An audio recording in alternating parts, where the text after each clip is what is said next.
Okay, I'm going to call us back to order. It's great to gather together today, and it's a special day. I love the fellowship, the communion that we have in the Lord, and to realize, and we're going to hear today, it's much more than just local. It's God is drawing out a people for His name all around the world. And today is a special day. We've got an awful lot of mission involvement that we're going to highlight. At 10 o'clock, we're going to gather right in here again for Life on Life, which is mission right here in Portland, Oregon, right here at the corner of Weir and Murray, and right here as we scatter throughout the city. So Life on Life, don't forget that. In fact, make it a priority to be here. A little over an hour from now, after this service is over, we'll regather. Except for my class, I'm teaching my class, but we're going to actually talk about that over there too. But if you're new, I would invite you to my class, Essential Christianity, where we talk about what's really essential. And that's over in room 121, right by the nursery. But today, we have, I want to hold this up because you remember our 31 days of prayer. You can't really see it, but I'll tell you what, we've got a bunch of these champions for Christ, these missionaries, in our presence today. I didn't cue them to be sure and be at early service, so I don't know which one. Are Kendrick and Alicia here? Kendrick and Alicia Lau from Niger. Dr. Lau and his family, who've ministered so faithfully over there, are in our presence. You can leave that picture up just to kind of remind us, guys, that we've got all these missionaries here in town. It's fun to think that the Laos I haven't even seen them yet, but there's been sightings.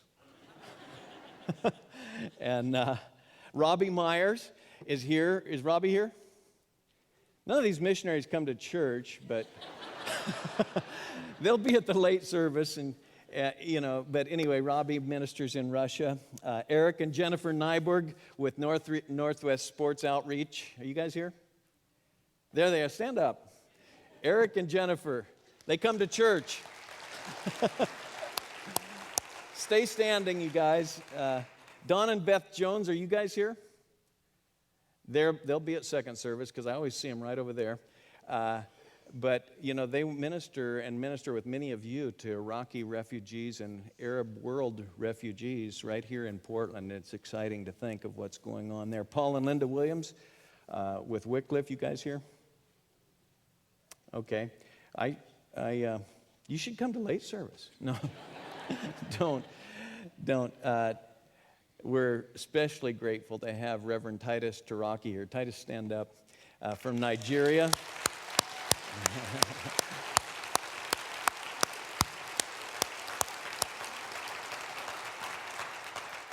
Titus is a dear friend. I met him last September in West Africa, and we had a great time together. And this week, they got back in Wednesday from the Philippines, and just to hear from him and be with him, it put me right back in those times, both in public settings and in private settings when we had such wonderful fellowship together.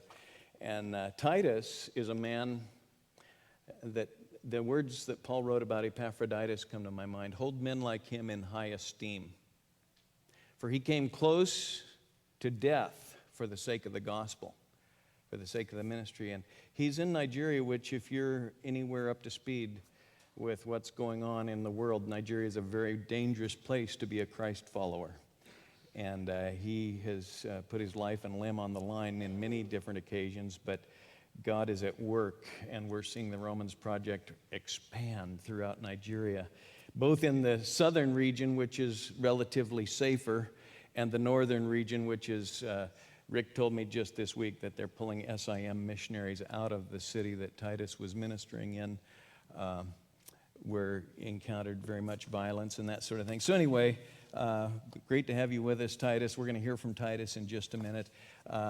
Our team got back from the Philippines that Titus was on Wednesday, and we sent another team yesterday to Israel to be with Rod and Margie. It's exciting to think of what's going on. The team from the Philippines brought back this stack of affirmation letters, which are very cool reading.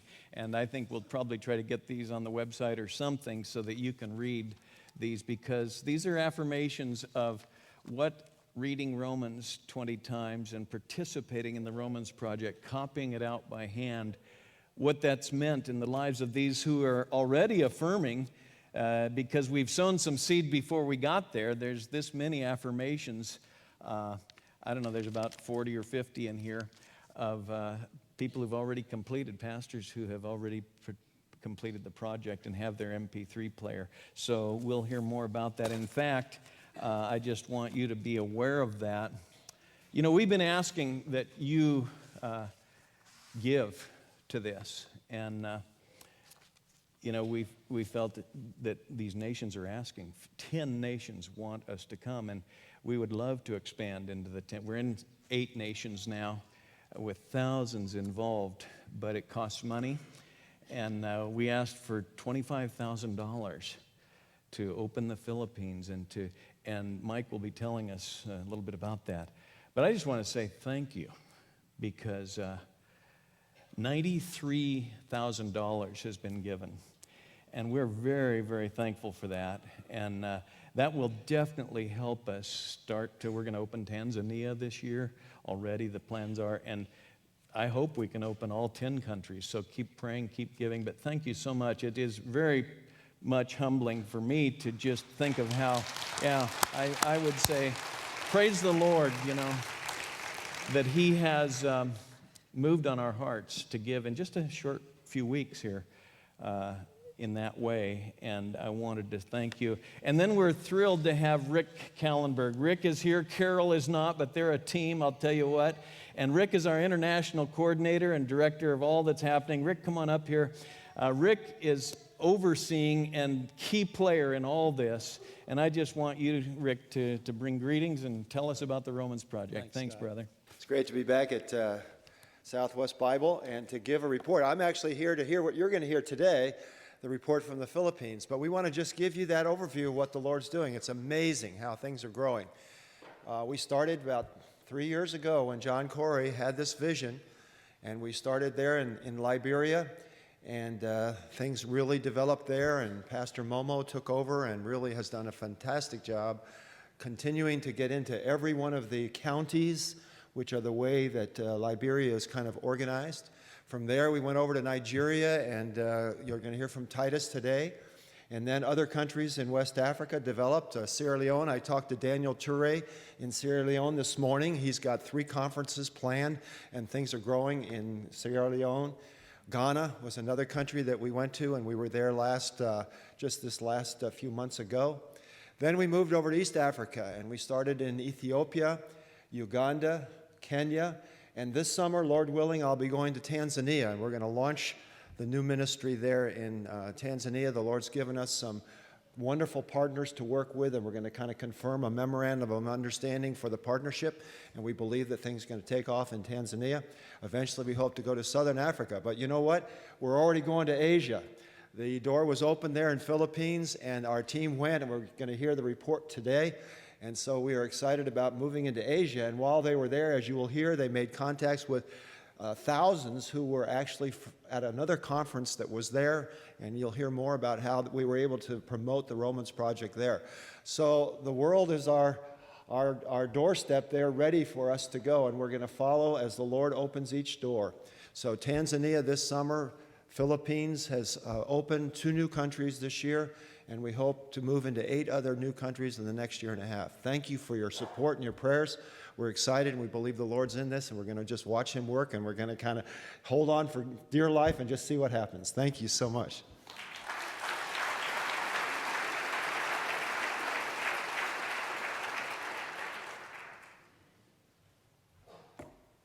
Thanks, Rick. It is good to be back. I wrote down everything I would say so I wouldn't get off subject, but not following my notes. The wrath of God is revealed from heaven against all ungodliness and unrighteousness of men who suppress the truth in unrighteousness. Romans 1 lays out the indictment of all mankind.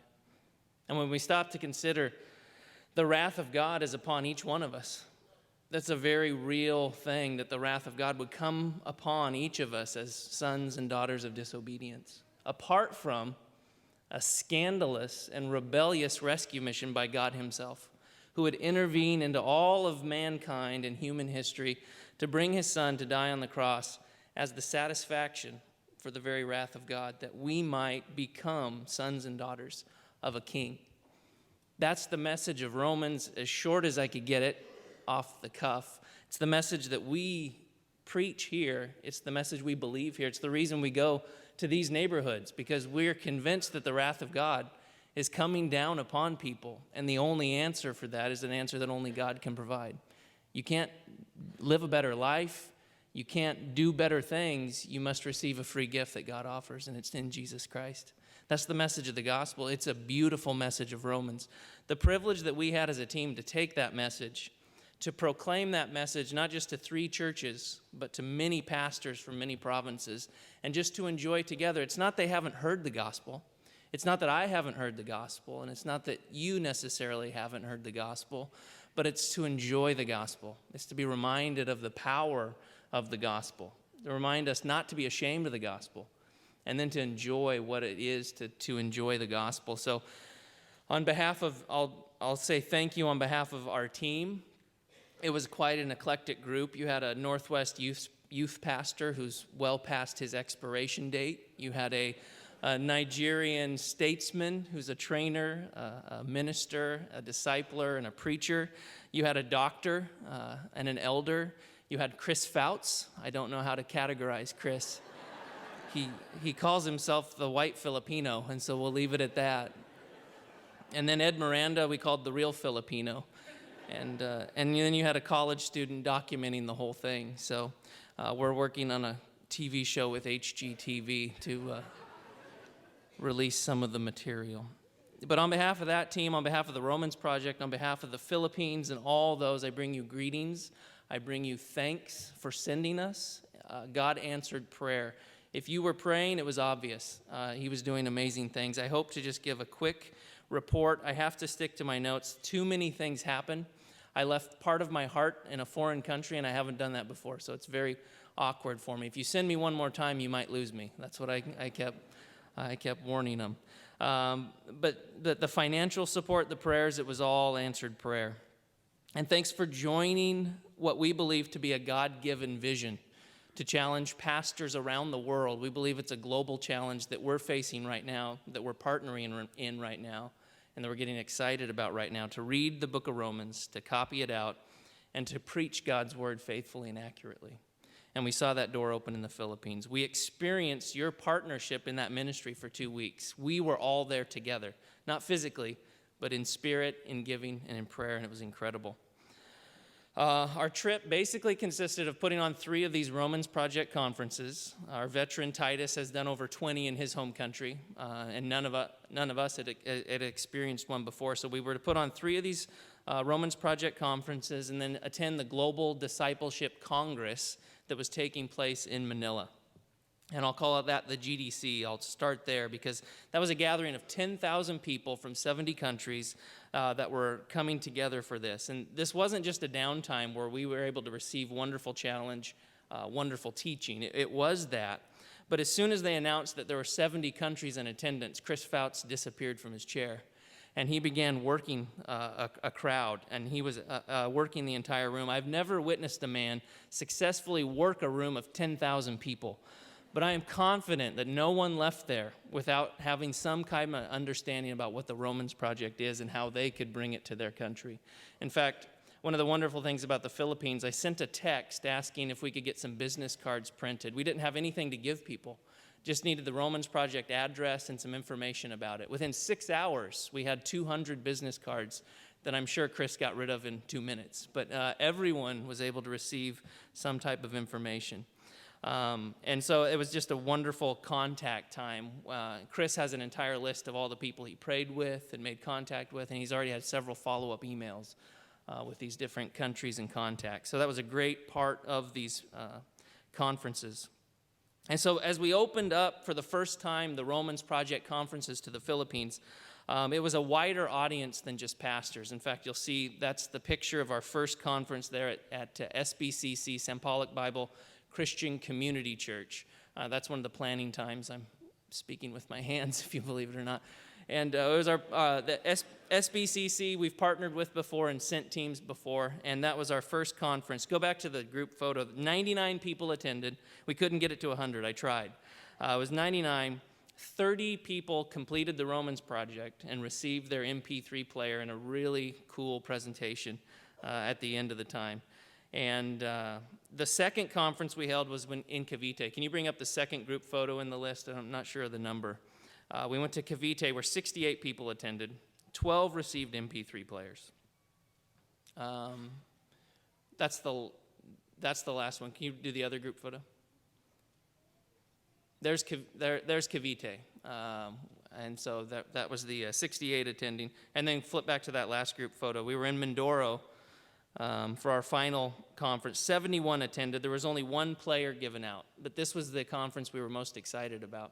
The reason there's so many women and children in attendance at these conferences is because as we go into the Philippines, we got these 3 key churches and ministries to partner with us in the Romans Project. And so they were challenging their congregations to complete the Romans Project. So entire congregations, just like we're excited about it, were able to participate in and get excited about the Romans Project. And each of these conferences had several pastors there from outlying conferences. Many traveled half a day just to be a part of the one conference that we put on. So in total, 238 people attended all 3 conferences that we held.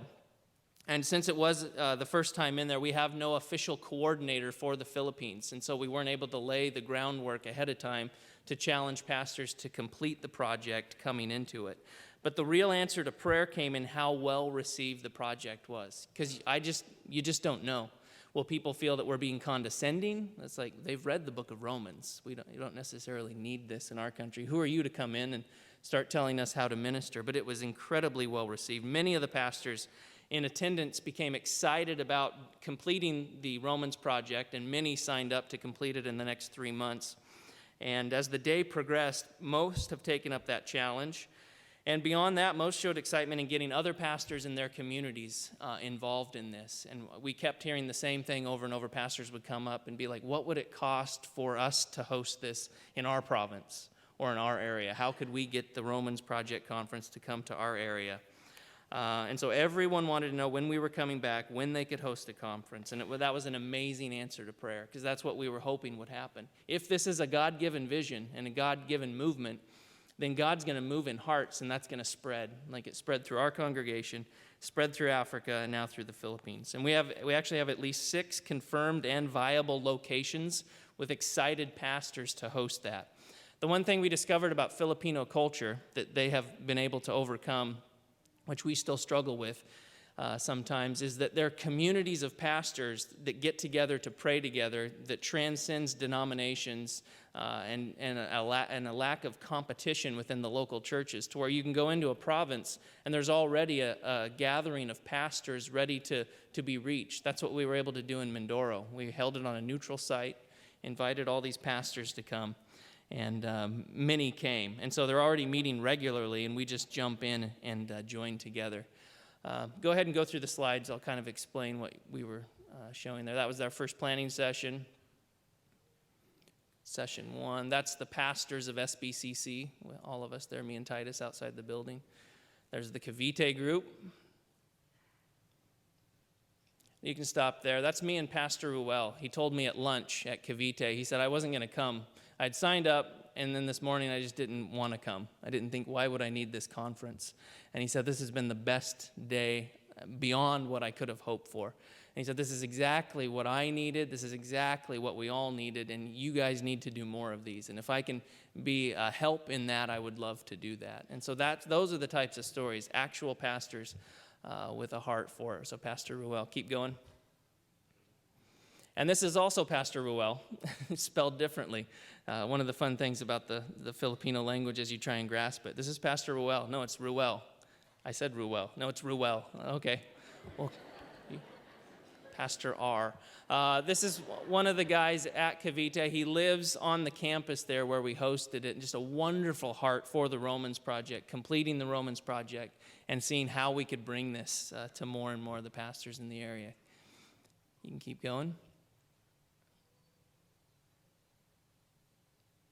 And these are the elders of Mindoro at the church where we were hosted. We were able to spend time with the elders. We were able to get to know them a little bit better and get to know their heart. They went through a split a few years ago and are rebuilding with a structure and a heart that are so similar to ours that I'm like, well, here's another sister church in the Philippines. And so we're excited to join with them. And then you can go to that last slide. Not that last slide, the one. There should be one more in there with me and Titus and Pastor Cesar. There isn't another one? Okay.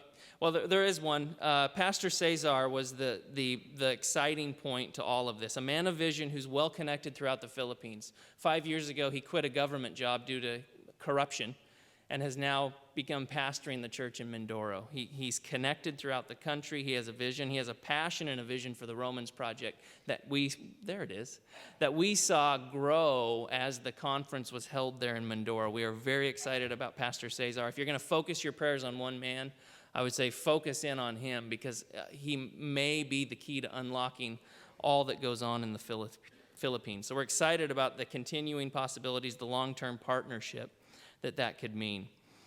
And so he was the man. As we were standing there, someone said, it's sad that you were only able to visit for such a short time. And I said, well, you can't really call what we did a visit. I said it was more like a military strike where we just came in, let's just hit and get back out. And Pastor Cesar said, he was just agreeing, and he said, well, let's get ready for the invasion then. And so that's the heart that he was getting set for. And so they're preparing for the invasion. We're preparing to do what it takes to send more teams. But I wanted to bring up Reverend Titus Turaki. He became a brother of mine. He joined our team a day before we left, and the Holy Spirit knit us together in a way that allowed us to team teach through these 3 different conferences. And I'm not going to take all your time. I'm going to let you just read, but it's really good to have you. Thank you.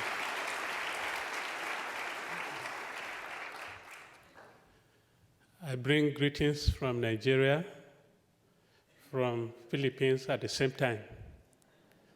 I stand to count it a privilege to be here this morning and apologize for my inability to be here some Sundays ago, and due to some technical issues or problems that I encountered during my acquiring of visa to come here. And I pray that you will forgive me for that. I bring greetings from my wife. You will get to see the entire family in the next section. But I'm here to just say thank you for praying for us. Your prayers have been working very hard. Some of you are working behind the scene. People may not get to know what you are doing, but I want to assure you that I am here as an answer prayer to what you have been praying for, and I'm very grateful. Other report will come up later in the day, but I'm just here to say thank you, and the Lord will continue to bless all of us in Jesus' name. Thank you.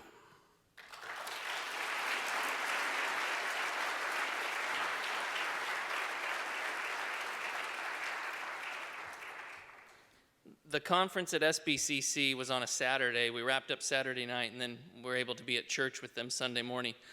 Sunday morning, they showed a 2-minute highlight video of the Romans Project conference that someone had done over the evening. And all we want to do now, Scott will just follow the video, is show you that highlight video. So this is the highlights from the first Romans Project conference.